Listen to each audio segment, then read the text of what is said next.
Hey everyone. So for this tutorial, I've decided to cover something that's pretty, probably a bit more obscure, but still really useful, I think. So when you're creating a model, the way Odoo handles it, so you do set the name of the model, which is the technical name for it, the description, which is in a way the readable, the presentable name, which is the one you'll see in the interface when you see reference to this model. But you can also set the result field that's called rec name. And so this allows you to specify which field you'll use to actually uh, name the entries. So for instance, here I've set it to display name, which is a standard really low level field that's created by the base model in Odoo. And basically the display name is a computed field um, that's defining what's going to be shown, for instance, in the drop-down menu and stuff. So for this case, the way I've approached it is that I've shown you the most powerful way of doing it. So in rec name, you set the field to display name, and then we override the field. So we redefine it. We redefine the compute. And in that compute, we can then customize what is going to be displayed, and also it also means that it will allow you to make it much more intricate and dynamic than instead of just setting it to reference, for instance, as it said here, which would only show ref dash and then the number.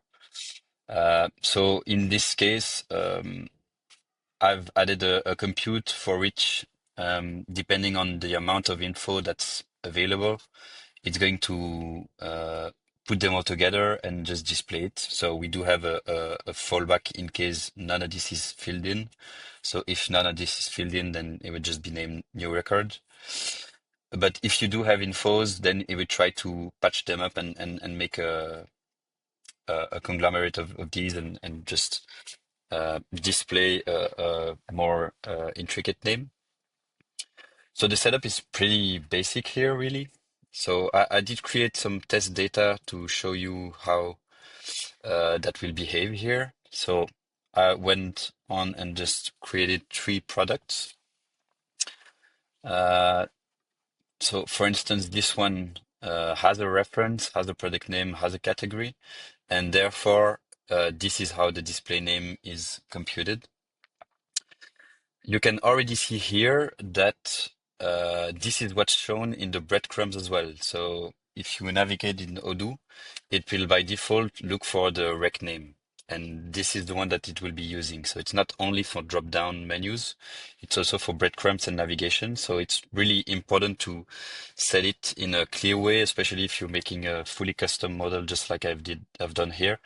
Then I think it's pretty crucial to have everything clear and readable and presented in the right way.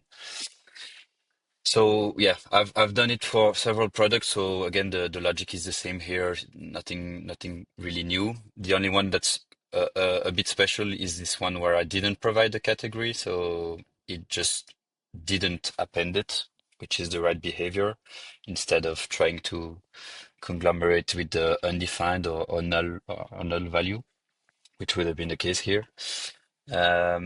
So for instance, perhaps we can even try this. I think this would work as well. Yeah. So see, we have fallbacks for each part of the compute for the display name. So it will always work the right way for this.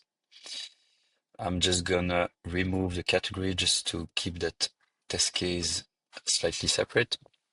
And then the other place where you see this in action and see the display name that you've set is, as I said, in many to one drop-down menus. So for instance, here I've created this with the field product, and so it will browse the 3 products that we created, and you'll see that the way the names are displayed is not just the name field, it's the display name with the compute and the logic that we set in place.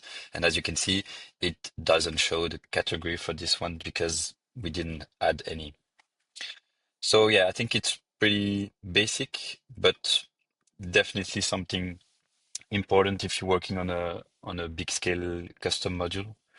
And it's, I think, worth knowing and exploring in your projects. So there you go. See you soon for the next video. Bye.